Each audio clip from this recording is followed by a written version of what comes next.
చాలా అప్లికేషన్లు దగ్గర దగ్గర 26 లక్షల అప్లికేషన్లు అప్పుడు ఉన్నాయి.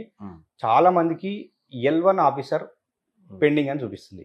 సో వాళ్ళు ఏం చేయాలి ఇప్పుడు? రైట్. ఈ విషయంలో మున్సిపల్ ఆఫీస్కి వెళ్తున్నారు చాలా మంది.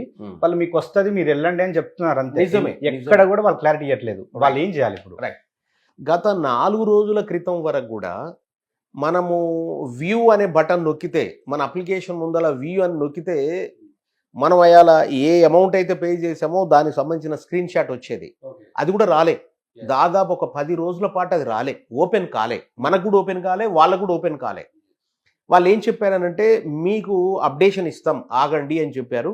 నాకు తెలిసి మొన్న బల్క్గా ఒక 4 days కిందనే మొత్తం ఒక 7 ఆప్షన్లు ఉన్న వాటిని తీసేసి 3 ఆప్షన్ల కిందికి మార్చి అందరి కూడా పోస్టింగ్ చేశారు.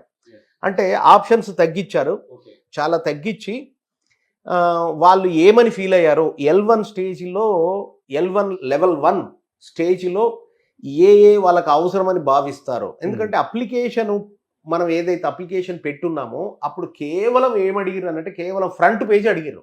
Okay, sale deed fund price front page అడిగారు. నాకు తెలిసి సర్వే నెంబర్ డీటెయిల్స్ కొట్టాలి, డాక్యుమెంట్ నెంబర్, ఈ డీటెయిల్స్ అన్ని నింపుతూ మనం అప్లికేషన్ పెట్టున్నాం. ఫస్ట్ పేజు చివరి పేజు అట్లేదు అడిగినట్టు గుర్తుంది నాకు. ఏదైనా లేఅవుట్ కూడా అడిగారా అంటే డాక్యుమెంట్ మొత్తం అప్పుడు మనం అప్లోడ్ చేయలే.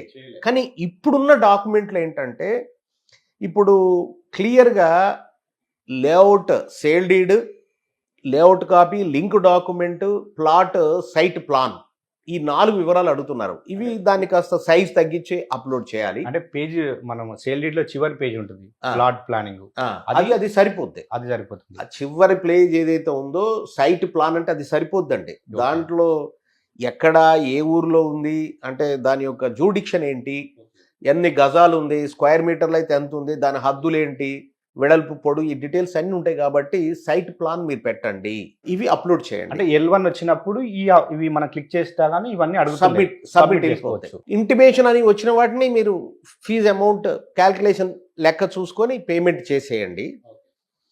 అయితే చాలా కొన్ని వేల అప్లికేషన్లకి 0 ఇంటిమేషన్ కూడా వచ్చింది. 0 ఇంటిమేషన్ వచ్చిన వాళ్ళు మాది ఇలా వచ్చిందని ఆ గ్రీవియన్స్లో సబ్మిట్ చేసేయండి.